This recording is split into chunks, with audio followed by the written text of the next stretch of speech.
to see. I didn't catch the rest of the lands that were in his hand, but that red certainly makes it seem like he's going to have black mana in order to be able to remove things.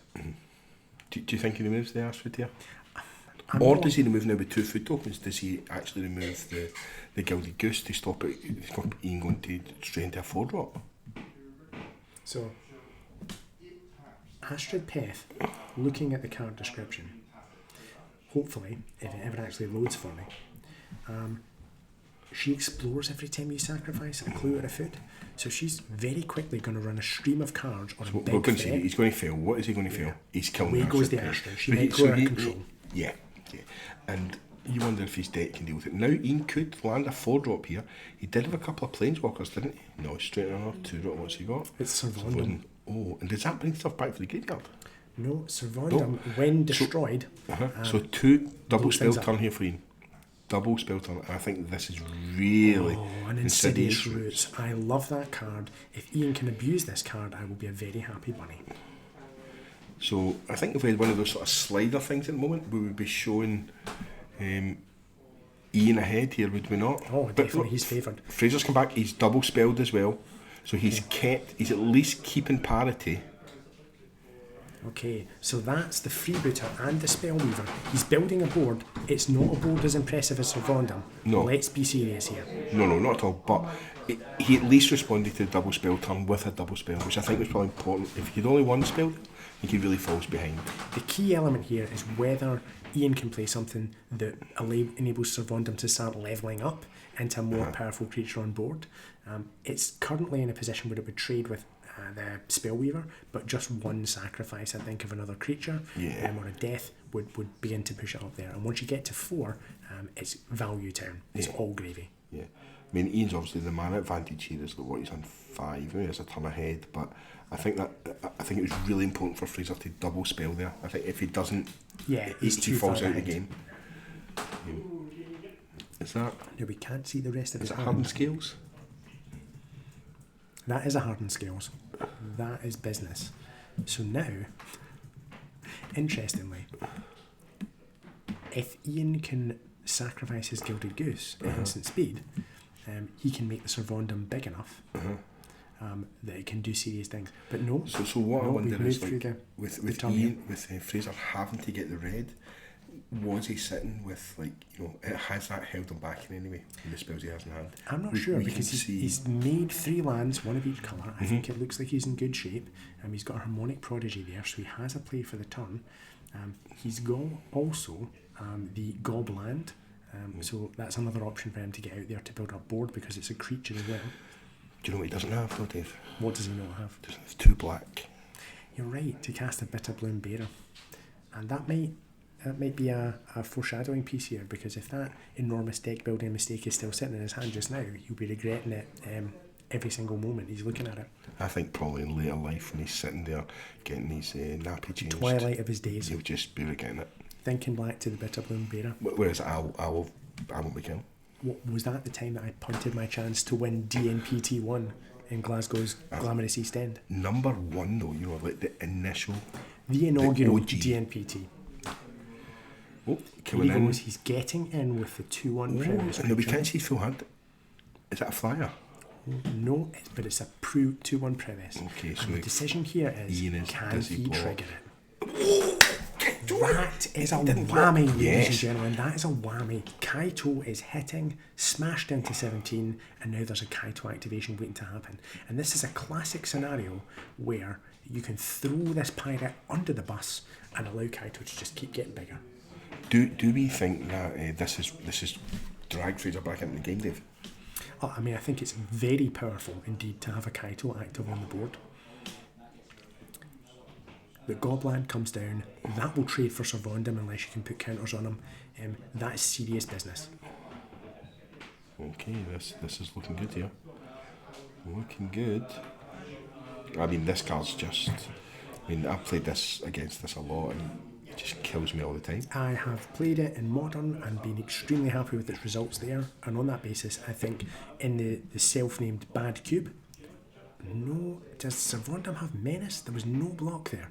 What is happening? He couldn't block with the land. The land can't block.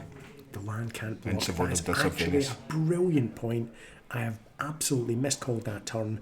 I should probably call myself a taxi. Yeah, so you wonder if actually Fraser should have tapped down the Servondum, let Ian have the mana, and then have the Kaito next turn as well. Retrospectively, it does seem that way. And still, I'd like to point out, still no double black. No double black. Losing our friend Kaito there feels absolutely terrible. And just a beautiful altar here, which again is also available at rainbowcauldron.org. We can alter any of your cards like this. Do you have cards in different languages? Send them to us. Look at that beautiful altar. Would you like to have someone's illegible scrawl replace the rules text on your card? That can be arranged at Rainbow Cauldron.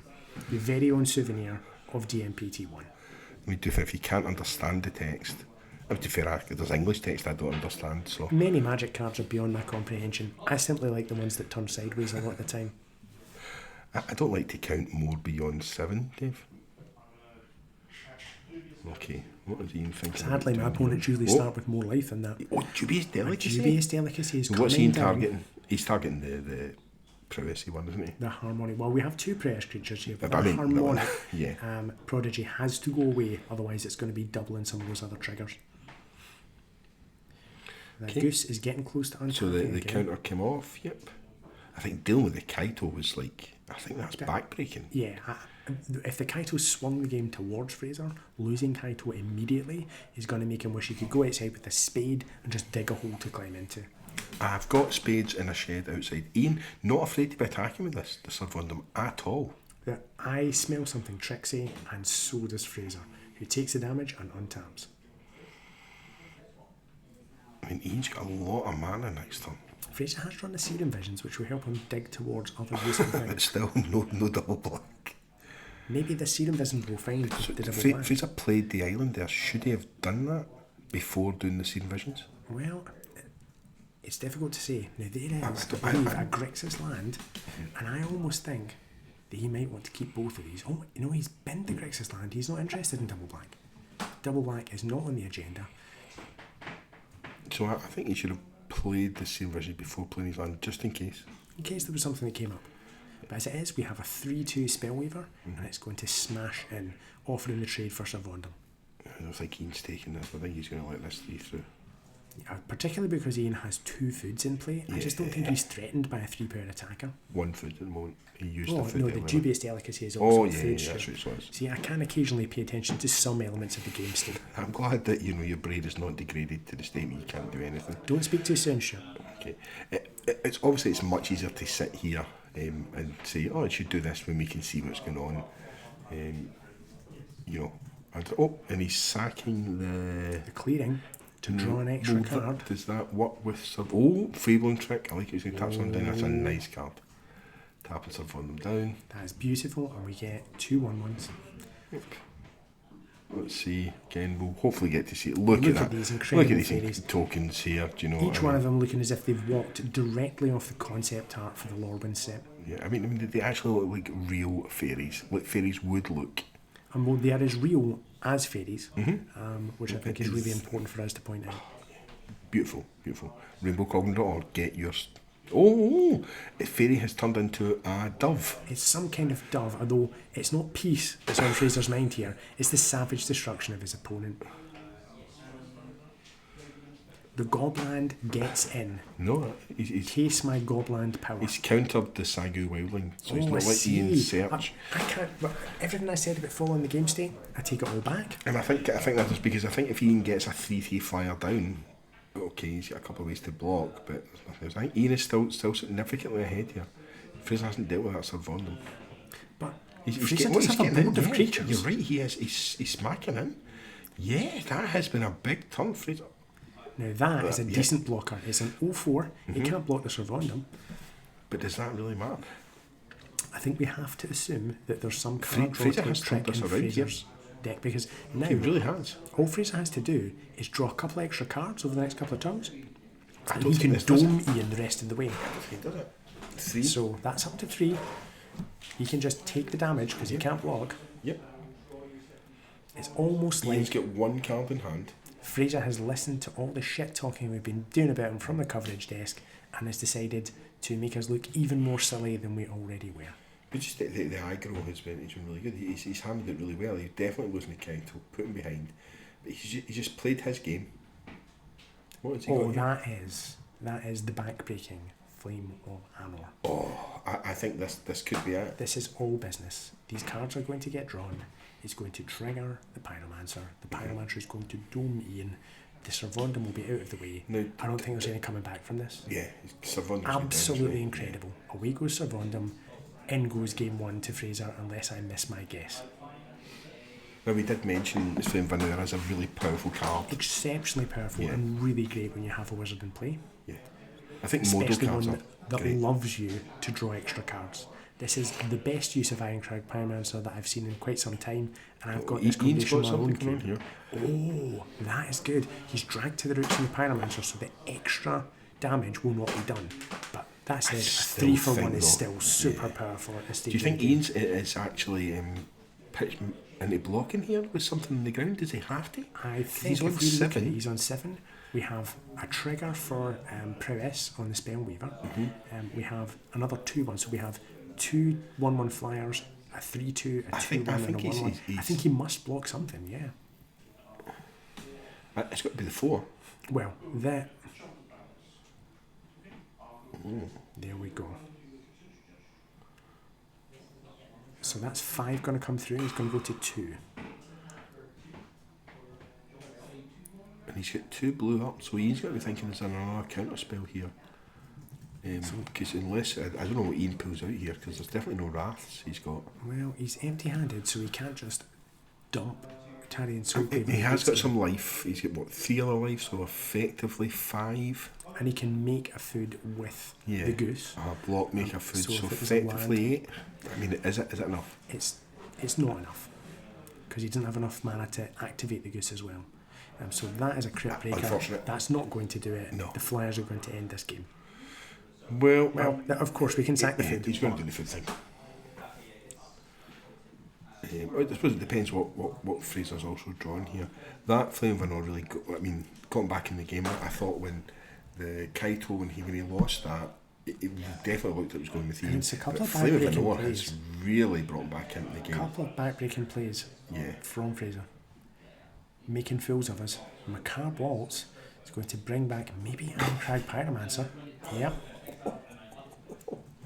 That is pretty dirty. And then he has to. Now, that Harmonic Prodigy will double the triggers of any Ironcrag Pyromancer activation. So it's worth noting that with those in play, and one turn, surely start with the Powerful 0-4 because it uses your mana best. He could name Wizard here or whatever it is. Yeah. Now that's interesting.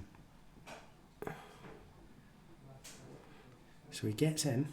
Ian again has got to block. Has to happen. So we have a prowess trigger on the Spellweaver again, so it's a 3-2. That must be one of the ones that gets blocked. No, and Ian's Ian's up. To scoot yeah, up. That was it's too much. Too much. Well, we haven't covered ourselves in glory in that first game, but Fraser definitely has. He's taken it down. No, I don't know if he did. I think when we look at it, put aside the jokes about Bit Blossom Bearer, the actual fact that when he lost the Kaito, he did look like he was behind. Yeah. But he didn't let it tilt him. No, he didn't. He played really well. And the Flame of Anor, just bringing that out, and I think I just swung. It speaks to the power of it, because when he casts it, the Ironcrag Pyromancer doesn't even survive, and it's still a dominating game swinging play. Yeah. Ian was literally dead on the turn if he hadn't had that drag to roots in hand. Yeah, I think what happened to Ian is he just didn't get enough board presence, and Fraser just built up his board presence as he went along.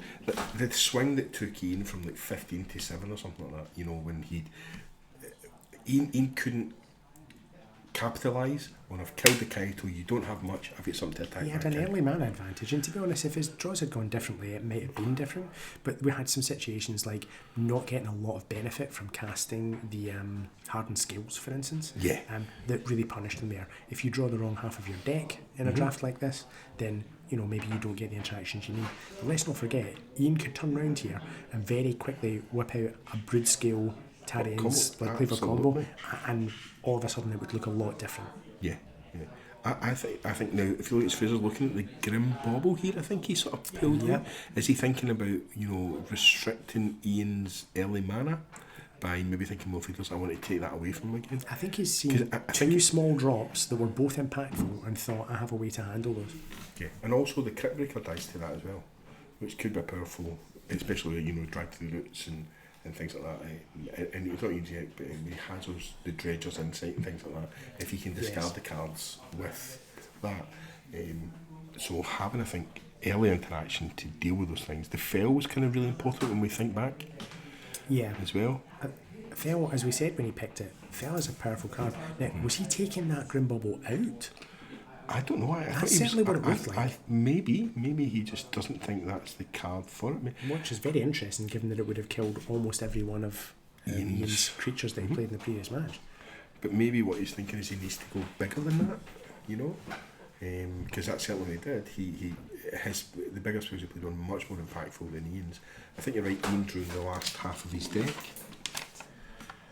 Ian's sided out Roots and he's put in Hooting Mandrills. Okay, so he obviously thinks he needs more beef on the board to be able to hold off attaching those small guys and those prowess creatures. Well, I think which that was is right. respectable. I mean, Hooting Mandrills also survives an Ironcred Pyromancer activation, so it's worth noting that. Yeah, because Ian was forced to chump block a lot of the time there, lost his creatures and lost the 2 mana creatures, which then it doesn't allow him to go, okay, play this, get back in the game, having to use them for different reasons. So let's see how we go here. For a good carve out here to make the most of his mana efficient deck.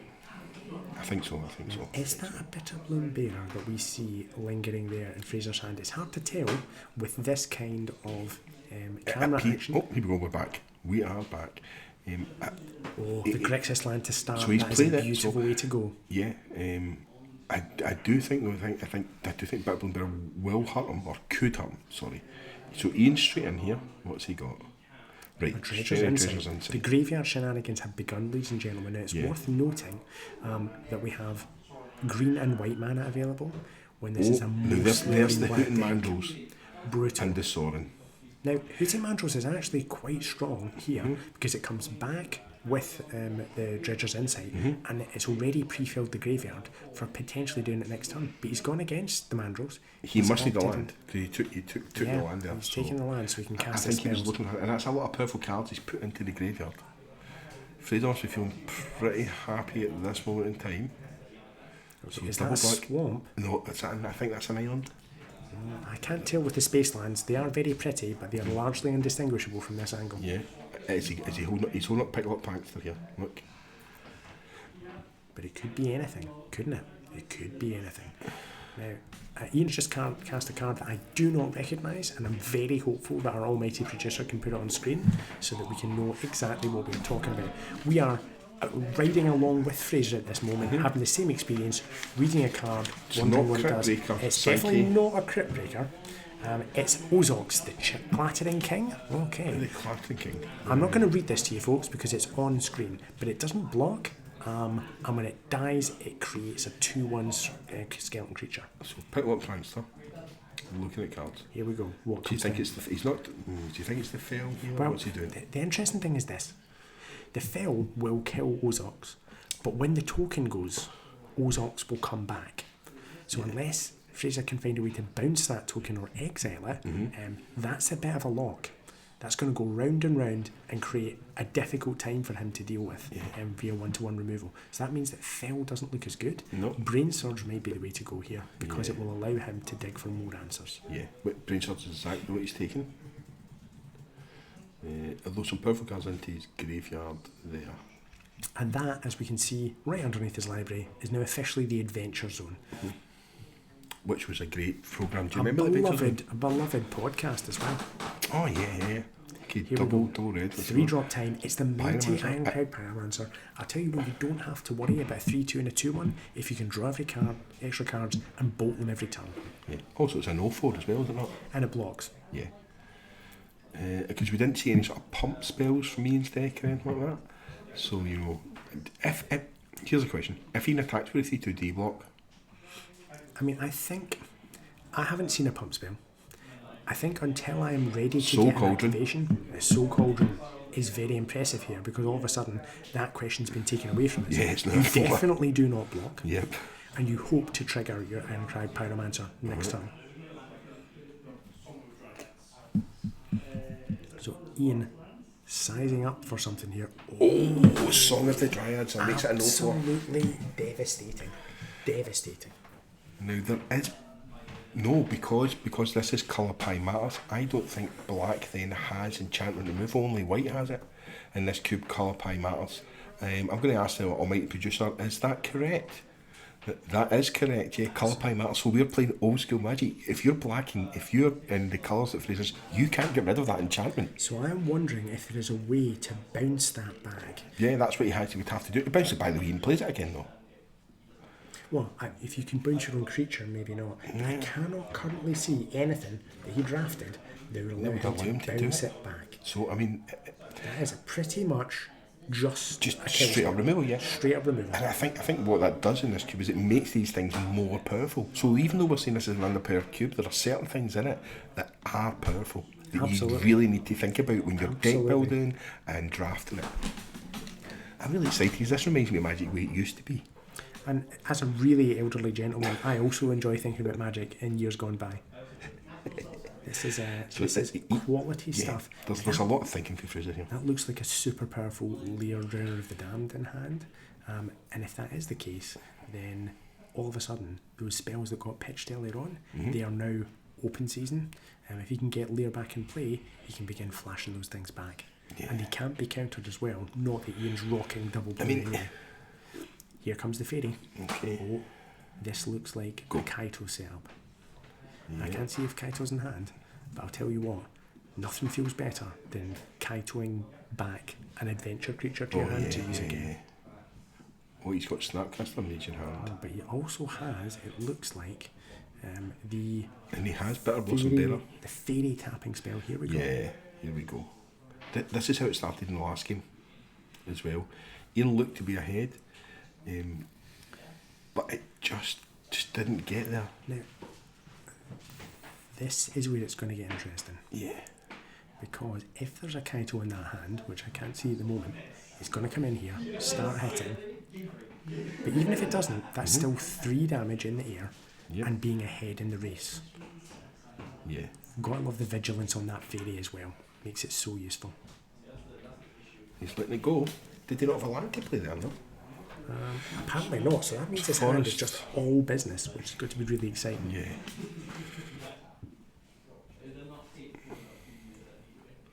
Okay, Ian's played a swamp. He seems to have plenty of land available now.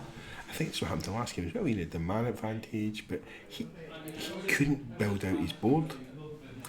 Was that actually Ian's turn? No, it seems to be a shuffle. Oh yeah. He's activating now with a Soul Cauldron. But what I'm interested in is, why is that creature still tapped? Because the Fabling trick put the stun count on, did not? I have to tell you folks, I have often rolled my eyes at silly things that commentary teams have said in the past, but now that I'm up here in front of the microphone, I feel like a mere child. I have no idea what's going on. I have now infinitely more respect for the Marshall Sutcliffes of the world. So now it is wow, more bird tokens stroke fairy tokens. He snapped it back. This is absolutely devastating. Oh my goodness, right, Ian's coming in here. Fraser has made a monkey out of me for slagging off his deck, but also at court he's made me very happy because Grixis is bringing the pain, and this is what I live for. You could say he's made a Mandrels out of you. He has made a Mandrels out of me. Thank you for noticing. No problem. I like to make sure. Specificity is important, yeah, especially when it comes to discussing primates. Exactly. As we all know, monkeys have tails, apes do not. Do you have a tail, Dave? I can't talk about this on a stream that goes out before 9 PM Waterford. Okay, so tune back in after line, find out if David's a tail. Right, what's he got? Oh, he's got... That looks like a Stormshriek Feral that's just been ripped off the top. That is a big, hasty flyer. Yeah, He's not equipped to deal with. Does he just slam it and go for it? Well, I think I would in this spot because he is surging ahead at that stage. And honestly, no matter how big that skeleton is, at the moment it looks like it's a 6'5". I think you can probably outpace it. Yeah. No, he's decided against. And this is what he did in the last game as well. He just made a big swing. What does he do yet? Because if he goes in for 6, he's dead. Well, yep, he can. But equally, I don't think his creature can block. I think it's an aggressive creature. Yeah. The only thing it can do is start taking chunks. But this is exactly what he did in the last game. He's made such a big swing that Ian's priced it. Ian needs to deal with this stuff, so it can't block, so it doesn't matter. So, I don't know what Ian does here again. So, unless Ian has some kind of sweeper effect, and I didn't see one when he thumbed through his deck, no. I think this may be all over. I don't think there is a black. There was Supreme Verdict to be seen. I don't even think there's a Wrath of God or a Damnation in this cube. No, there's none of them. The other options we have here are, can he get creatures into and out of his graveyard, gain life from the Dredger's Insight? Can he pick something up that allows him to dump a bunch of tokens onto that creature? Brain Surging. Mm-hmm. Oh, that would have been very tasty with Iron Crag Pyromancer. I think Fraser doesn't really need that in the moment. I think he's well ahead in this game. But he's trying to find anything to absolutely make certain that he can't be cheesed out here, and I respect that. Bear in mind that he has a spell stutter in hand that is essentially counterspell because he has 5 fairies on board right now. Yeah, he's not getting past that.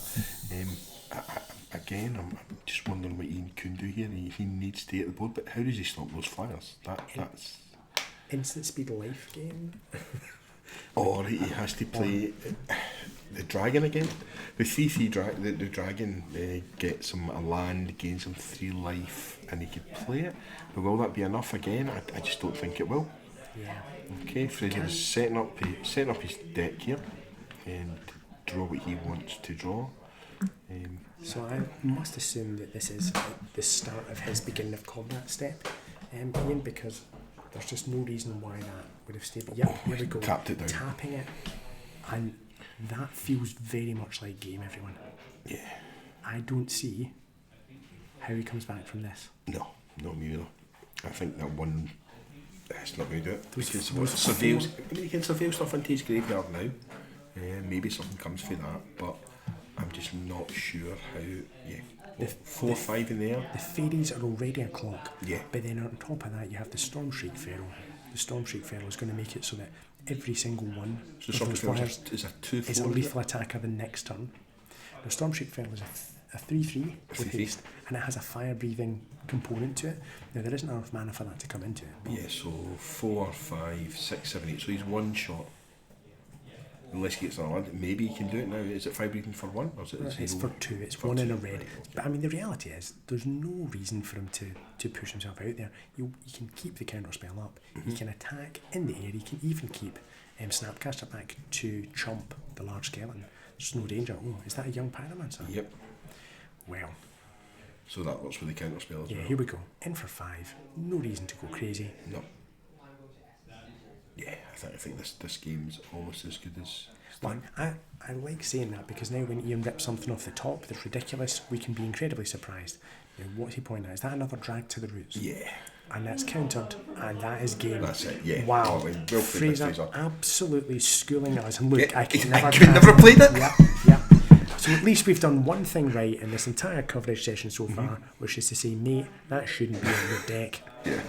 I think we should maybe see if we can get Fraser in here now to talk about that. Fraser, after not having heard this snash, but having suffered it for the viewers at home, should definitely come here and defend the whole Bit Blossom thing. And also gloat. Openly gloat in my face about my lack of belief in his Grixis building skills. Exactly. Let's see if we can get the man himself. Can we get Fraser in here? Mighty producer, is that a possibility? So we'll just wait to see if we can get Fraser now to talk about this. Oh dear. That was good fun. I mean, for all I displayed that I literally don't know what's happening in a game of Magic unless someone is saying the steps out loud, I still enjoyed those thrilling exchanges, particularly that Flame of Anor blowout. Here comes the man himself. I'm going to give up my seat so Fraser can sit down and be a part of this. Fraser, why don't you come and be Stuart Kinnaird for just a small amount of time? Delightful. We enjoyed that game very much, Fraser. So, Fraser, talk to us about your draft. talk to us about what was going through your head as you opened up on Snapcaster Rage. Yes, loved the cards. Saw the cards, took the cards. There was no further thought behind it. Well, I'm glad to hear you say that because it holds a similar place in my heart. It's an excellent card and it's something we need. However, there is something else that's really important that I must do now. Beloved and mighty producer, can you please spell my name with 2 E's rather than with an O? I beg you. I'm looking at it. I'd rather have a caption gone than have shed on. It's a thing that's haunted me my whole life, and now it's haunting me on this triumphant broadcast. Anyway, so we started with Snapcaster. Yes. Was it Snapcaster that pushed you to take that many partings in the next pack? Did you see that and think, this is flashbackable? Yes. So looking through, there wasn't a huge amount. It didn't feel there was a huge amount in the pack for me. Based on me thinking Snapcaster Mage, flashback spells, either Dimir or Grixis, hoping to see something like that Young Pyromancer or one of the other potential options, and just very sad.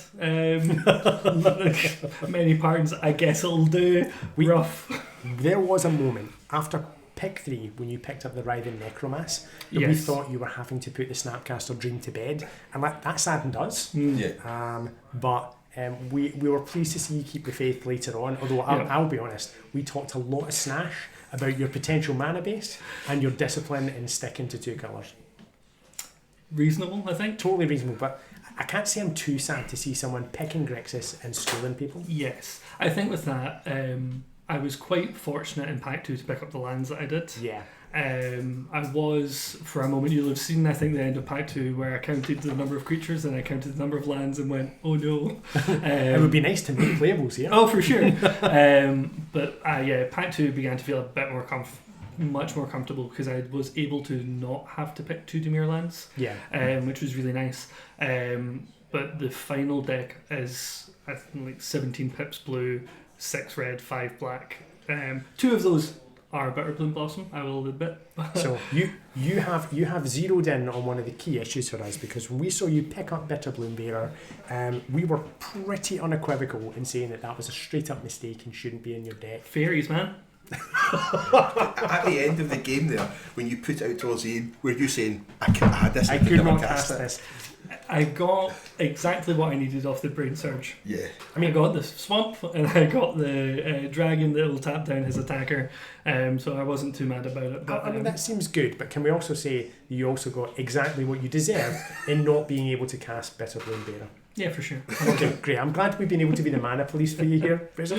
We did notice when you were going through, there was, I can't remember what pick it was, but you were looking at the cards and there was one, and sometimes you would tap on a card when you wanted it. This is one thing, I can't remember what the card was, and you're obviously like, I'm raging that I picked the last card. Because I think, was it not the first time you saw the Young Pyromancer? Yes. I think it was. The first time I saw, I had to try and wheel it because there were just too many cards in the archetype that I hadn't already picked up. And Young Pyro does nothing if you don't have the instance and sorceries to back it up. So. In fact, you passed over a couple of 1-mana cantrips as you were going around, which we were really surprised about at the time.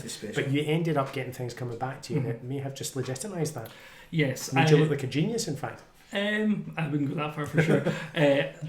I think for the cube as it is, and for cube in general, I don't think the vintage cube power of you can just have 14 spells in your deck and not die to just creatures. Yeah, that doesn't exist here. So here I was, and you saw even with the sort of reanimator style picks that I was making, there was a potential that I had to switch lanes, so I was getting ready and a bit prepped for that in terms of taking bodies. And then for the sort of wheeling, I was very happy to see so many of the cards that I wanted and needed come back, and even so much so that, opening Flame of Anor with so many wizards, and then the last pack just being essentially fairy tribal, means that I have I think it's like 11 wizards, 9 fairies, which means that I can include things like the Secluded Courtyard and not feeling bad about it.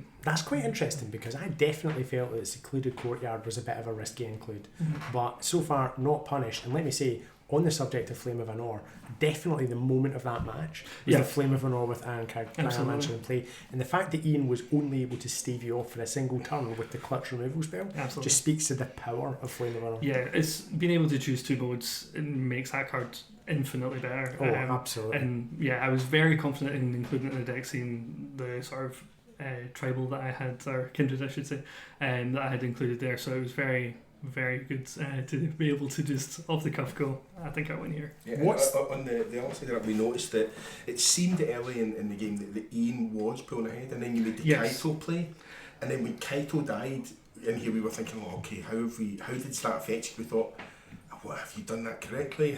We thought it was swinging back to Ian at that point. How did that feel? I definitely would say Gobland, not a card that I'm overly familiar with, I have to say.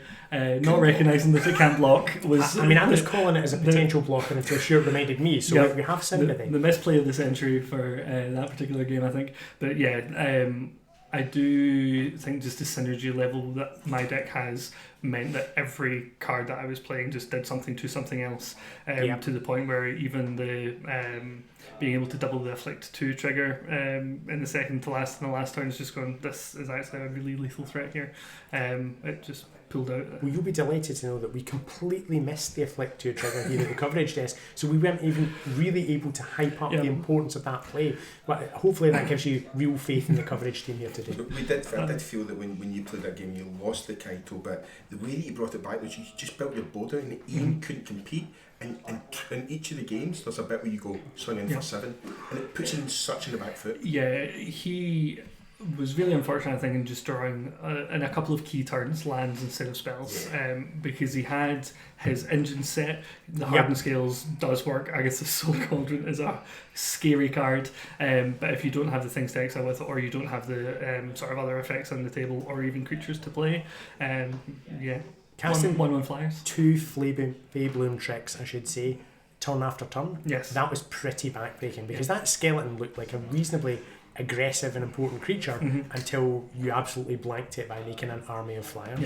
Being able to Snapcaster Mage, great card. And colour pie matters. So we noticed that when Song of the Dryads was played, and we were like, Fraser's nothing to unless he can bounce, and Dave was looking through to see if he had a way to bounce either your creature or Song of the Dryads.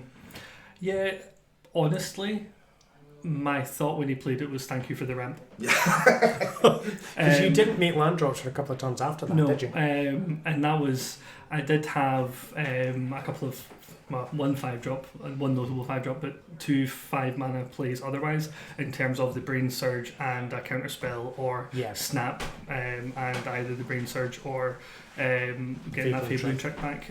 So there was a couple of times where I was a bit worried about staying on 4 mana, but yeah, thank you for a forest, I'll take it. Okay, so Fraser, I think because you've been successful in this round, confounding my expectations certainly, but warming my heart, and we'll be following you in the next round as well. We hope you continue to bring this type of Grixis flavoured baits into other people's faces. Please flash back a Flame of Anor before the day is out. I don't ask much of people. I will try. This is what I'm asking of you. Yes, I will absolutely try my best. Okay, thanks for joining us, big man. We appreciate it. Does Ian want to come? Would he feel okay about Okay. Well, let's get right back in it, folks. It looks like there's more Magic to be played. Okay, so we're about to update the names here because it still looks like Fraser had beaten Ian 1-0, but it's Rory and Alex facing off. Now, we haven't seen these. They've got Black Lotuses in here. This is amazing. 2 Black Lotuses. I said this was a strange group. A Yorion in play. There is that big crazy Grixis artifact worm in play, the name of which I don't know. And there's Blade Cloud Serpent. That very angry flingable vampire. You come here for the accuracy and coverage, and we've got it for you, folks. I do. Very angry flammable vampire. Very angry flammable vampire is the playtest name of this card, of course. That's me demonstrating my in-depth understanding of Magic development, and not just that I can't even remember the name of this card that I played with extensively. Good, I'm glad there's more lands there, because I was wondering how the Urian Foldarin Thrillseeker. Foldarin Thrillseeker, yeah, it's very angry, flammable vampire. And a Necron there for 40k fans out there.